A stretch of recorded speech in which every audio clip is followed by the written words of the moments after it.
All right. So good morning.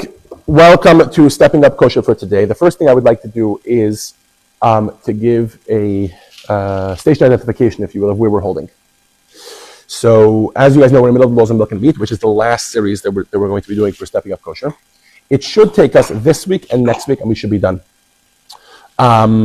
Today we will do the laws of sharp foods, which, as we've been discussing, is one of the exceptions to the rule. And next week we will do washing dishes, and that should bring milk and meat to a close. Obviously, we'll do some Q&A. Anybody have any questions, we'll go through some questions. And then after that, we will end this session, the Stepping Up Kosher class. The Stepping Up Kosher class basically is coming to an end, hopefully within the next 2 weeks. After that, we're going to take a break for 1 week. There won't be a class for 1 week. And after that, we are going to start a new class. I'm talking to all you guys. We're talking also to everybody on Facebook. This is the new class. It's called Stepping Up. It's called the Siddur Unpacked. And essentially, it's going to be a class wherein we will be going through the Siddur and trying to answer a few simple questions for every single part of davening as we go through it. We'll start with the basic weekday morning service, so shacharit on a weekday. And we'll go through each paragraph, each section. We're going to try to answer 2 or 3, maybe 4 questions. I haven't finished formulating it exactly for each one of the prayers that we say as part of our service. One question we'll answer is, why do we say this? Period. Number 2, why do we say this at this particular time? In other words, what's the sequence part of it? Number 3, what does it mean? So for that, we're not even going to go in the textbook. For that, we're going to go to the Siddur. We'll go through the prayer in Hebrew and in English. Another question we'll answer is, where does it come from? Right? So hopefully by answering all of these questions, we'll get an idea. And then I guess the last question is, what do we hope to accomplish by saying this prayer at this particular time? And by using those questions, and I'll formulate them properly as we begin the class. Hopefully what we'll do is, over the course of all the, probably take us 30 weeks or something, right? That we go through all the different prayers, we'll have like a guideline, a format of how we're going to go through each prayer, what we hope to accomplish with each prayer. And each week we'll do 1 or 2, maybe 3 prayers, that kind of thing. The first week, obviously, we'll do an introduction. We'll do Moda'ani. And then we'll keep going through the morning blessings. We'll get to Hodu, Baruch She'amar, Yishtabach, finally Shema, the Amida, etc. Right? Does that make sense? So that's the upcoming class. I hope you guys will join us for it. We'll have siddurs available for everyone, and siddurs available for purchase if you want to have a siddur for your home. We will also have this textbook available for everyone, and a textbook available for purchase if you want one of these to go along with it, which is some of the source texts that we'll be looking at to unpack the siddur and understand where all these prayers come from. Everybody with me so far? Okay. So that's kind of the plan for the next few weeks. And without further ado, welcome to Stepping Up Kosher for this week. Today we are going to try to tackle sharp foods. So, we have been discussing... No, you have a different plan? You're not ready to start yet? Vicky, can you pass me a napkin for her, please? Thank you. Or better yet, a tissue. Right behind you on the bookcase, there's a tissue. So this week we're going to tackle sharp foods. Over the past few weeks, anytime we have discussed any sort of kosher mishap, right? You use the wrong spoon, you use the wrong cover, you use the wrong pot, whatever it is, we have always said the rules, right? Oh, is the fleishig older than 24 hours, within 24 hours, all these sorts of rules. And then we've always clarified that this is all only if it's not sharp. If it's sharp, all the rules change, right? And I've given you kind of the basics of it. An onion is sharp, garlic is sharp, etc. And we'll talk about it in a moment. We'll go through it properly. But what I'd like to try to do today is explain why it is that something that is sharp has a different rule. Okay? So today we're going to be discussing a sharp food item that was cut or was cooked together with, let's say, meat, right? Or with a meat utensil. So they end up being more stringent for 4 reasons. In other words, there are 4 differences that apply to something to a sharp food over a non-sharp food. Okay? And they are as follows. Number 1.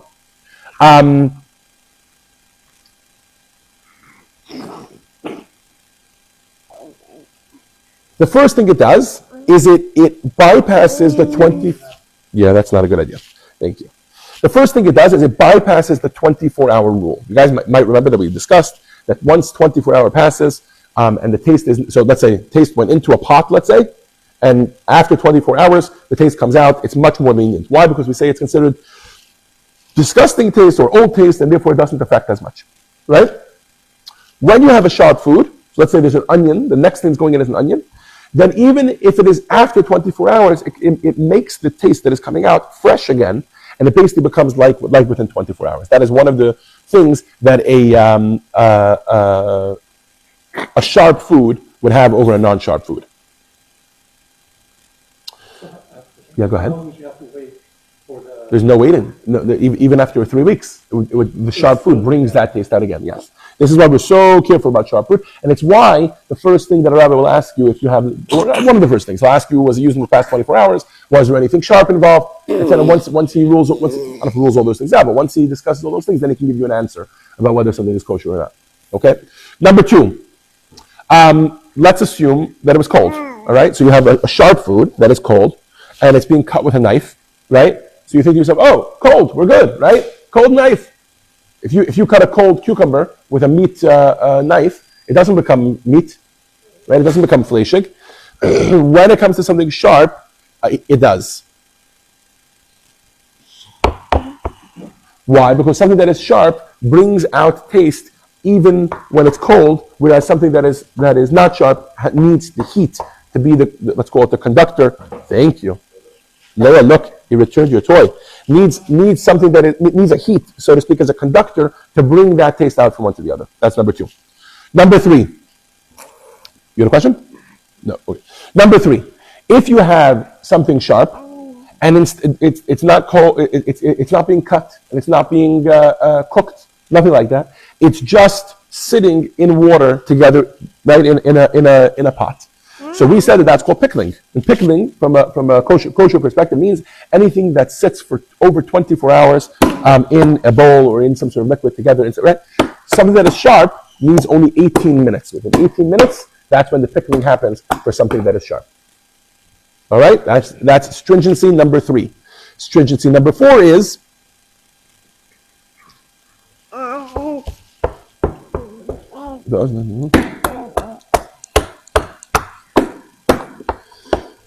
Yeah, I remember, we've never really gotten into this, but there is a rule called tam rishon and tam sheni, which means something that is considered absolute meat or something that is just fleshig, right? So for example, let's say you took a piece of bread and you baked it in the oven, and the oven was a meat oven. So the bread is not meat. You don't have to wait 6 hours after it, right? But you shouldn't eat it together with milk. Have we discussed this before? I think we have discussed it before, right? Briefly. If there was something sharp involved, let's say the bread had onions inside, right, then that would change that. In other words, it would be considered like actual meat food, and it wouldn't be considered just like something that was cooked in fleshig kalim, just like something that was cooked in meat vessels. It would be considered actual meat. Okay? So that is the 4th stringency. All right. What is considered sharp? Anybody want to give some examples? Vinegar, onions. I don't know. Does vinegar count? We're about to talk about it. Vinegar, onions, any other examples? So here's the category. All right? The category is anything that because of its sharpness, you would not eat it on its own. Okay? So here are his examples. Garlic, onion.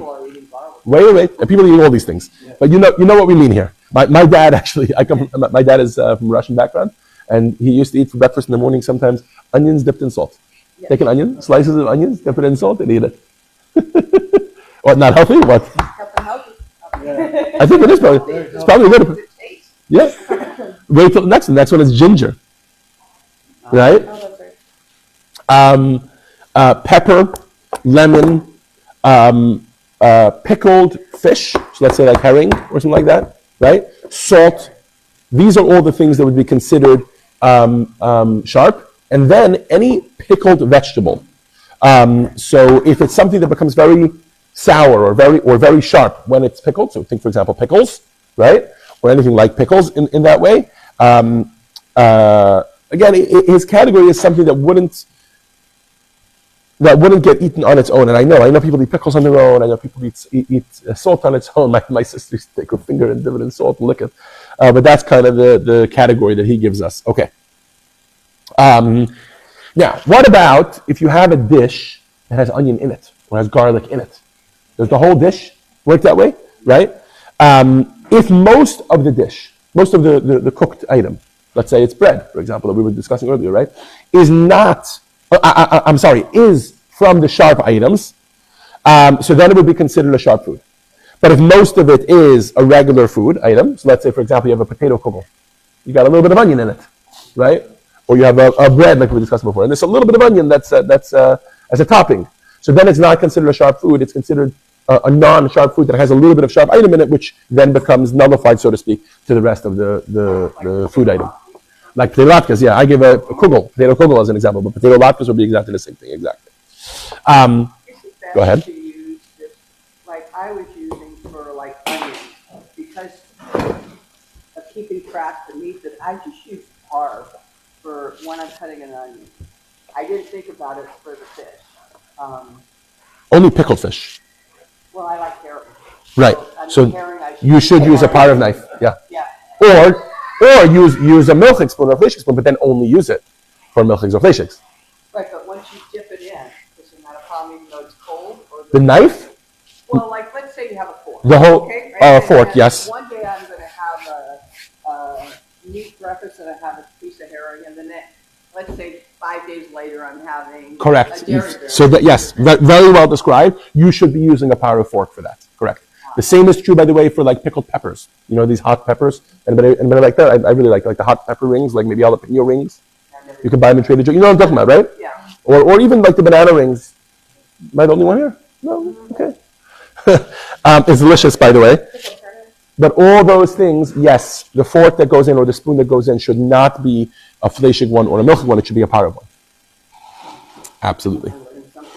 Okay. I thought because it was cold it didn't matter, but you're saying because it's sharp it doesn't. Yes, correct. Very good. Yes, you did learn something new. That was one of the four stringencies that we mentioned about something that's sharp, that anything that's sharp, and that we went through most of the things that are in that category. There might be one or two that I missed. But any of the things that are in the sharp category, one of the things that it overrides is it overrides the cold because it's sharp. So if I've been doing it and not paying attention, now what do I do with the herring? You're like, I have a problem. Why don't you eat Now it? that I know before it didn't So, go, so I was so thinking only that- so for the you're saying you have half a jar of herring, let's say at home. Yeah. Use a plastic fork from now on, and try not to eat it with anything milk or meat for now, till you finish this jar, and then after that you're good. I'm always eating it with one. With what? I'm always eating it with usually with dairy because I like it. Okay, but you're saying in this case you're not 100% certain. Yeah. Right. Okay. Okay, very good thing that we learned today. Okay, so just to go back to where we were in the book, so we were discussing that something that is mixed ingredients. Some of the ingredients are sharp, some of the ingredients are not sharp. So it depends which one is most. Right? There is an exception, however. The exception is if the let's say for example pepper, right? Let's say and pepper is like black pepper. Pepper is almost certainly never the main ingredient in a dish, right? You have a big potato kugel. It's got some onion, it's got some pepper, etc. But what about if it becomes so spicy? We've all been there, right? Maybe you open up the wrong side of the pepper, the side that has the tiny holes, and then you pour it, and this becomes a very spicy potato kugel. It's not inedible, but it's so spicy that he calls it, it's oozing out. The sharpness is oozing out. In that case, it actually is considered a sharp food, even though the pepper is most certainly not the main ingredient, then it wouldn't even be edible, right? It's most certainly not the main ingredient. In other words, it's not more than 50%, but it is an overpowering ingredient, so much so that the sharpness is oozing out.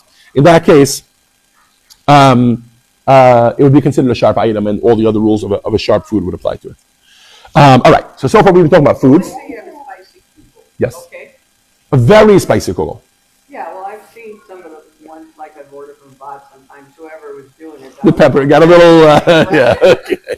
They had a little fun with the pepper. I don't know why. I don't know. Probably because they have less spices to work with, Yeah, right. and they're like, let's. Go. All right, go ahead.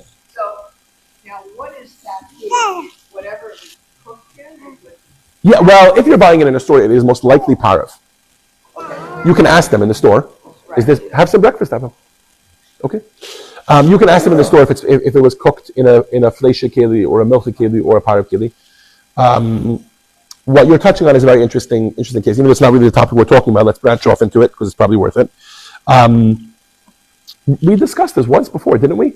If you walk into a pizza shop, you ask them for French fries. Are those French fries dairy or are those French fries parav? It's only potatoes, right? Should be part of, right? Is it kosher? Of course it's kosher. In a kosher restaurant. Yeah. Oh, it's whatever the restaurant is. Well, you can ask them if you really want to be careful, but most likely you have to treat it as dairy. For example, in a milk restaurant, the French fries are going to be deep fried in the same deep fryer where the mozzarella sticks are going to be deep fried. Or maybe where the pizza is being made right next to it and some pieces of cheese fly in, etc. Right? So you can ask them, is this certainly, right? And we've discussed it before. You can ask them, is this certainly parav? Right? But in most instances, it has to be considered milk. So to answer your question about the kugel, if you pick it up at a caterer where they're also selling, good chance they are, right? Chicken and schnitzel and whatever, because it's a takeout place for Shabbos. Let's say the counter behind Cambridge Farms or the counter at Western Kosher, right, where they have lots of. So then probably you have to treat the kugel as fleshig, unless they can tell you clearly the kugel is parav. Now, this has nothing to do with the sharp or not sharp. This is just. Well, what I'm saying, what if it's an extra? And if it's an extra spicy kugel, then yes, then you should actually treat it as meat. Yes, Why Apple. you are worried about the French fries, the milky, the fleshy, or parallel? Why? Because let's say you're out to eat at a restaurant, at a pizza shop, together with your friends. They want to go out for pizza, and you just finished having meat. You had a cold cut sandwich, right? So you're going to join them. You're sitting there, and you're thinking, oh, I can have some French fries because the French fries are part of. You cannot. By mistake, you can go to touch the pizza. That's why. No, not because of that. Because the French fries are milchig because they were made in a deep fryer where the oil was also used for mozzarella sticks or whatever it is, right? So that's the thing to think about. So usually when you go to a fleshig restaurant or a milchig restaurant, you should treat everything in that restaurant as fleshig or as milchig. More Hasidic. This is not the more Hasidic way. This is the more halachic way. No, it's saying about halacha become Hasid, so you should be. Oh, you're saying it's more pious. Okay, I hear you. All right, let's move on. So till now we've been talking about sharp foods, right? But Shelly brought up, what about sharp liquids? For example, she brought up vinegar, right? So sharp liquids are the same sort of type, right? Which is basically something that you would not drink on its own. It's meant to pour into something to give it a little bit of kick. So for example, vinegar is considered a sharp liquid. Lemon juice is considered a sharp liquid. And any sort of alcoholic beverage is considered a sharp liquid. Ironically, I guess not ironically, like just Ashkacha Pratis story today in the Hebrew school, I guess they're doing some sort of experiment with the baking soda and the vinegar. And Leah was in the kitchen looking frantically for vinegar. We roll out of vinegar. She looks at me, she goes, can I just use alcohol? Because, the Chabad kitchen, we might be out of vinegar, but we're never out of alcohol, right? So she's like, can I just use vodka? I'm like, try, see what happens. She's like, it tastes the same. I was like, it doesn't taste the same. Let's not push it. But they're both sharp liquids. She is right about that. Maybe it would have the same impact. Okay. It's acid. It's Yeah, acidic. acidic. Yeah, but I don't know. Alcohol is not necessarily good. I don't know. That's good. I don't know. Did you try? I don't know if she tried or not. Okay. She was very frustrated because she knows she has vinegar at home and she had just come from home and she's like, if I would have known, I would have brought it. But yeah, that was the story with the alcohol and the vinegar. Hey, buddy, what you up to? She's got a whole thing going on here. Do you want to come back up? Looks like it up. All right. Okay, so let's take the most extreme example. Let's say you have something hot. Let's go with a jalapeno. Okay, you have a jalapeno, and the jalapeno was cooked not together with meat. Then obviously it would be meat, right? You can't take a piece of jalapeno out of your brisket, which by the way is a really good move to do, sticking jalapenos in brisket. Pro tip: you also learn cooking at this class. Cooking tip.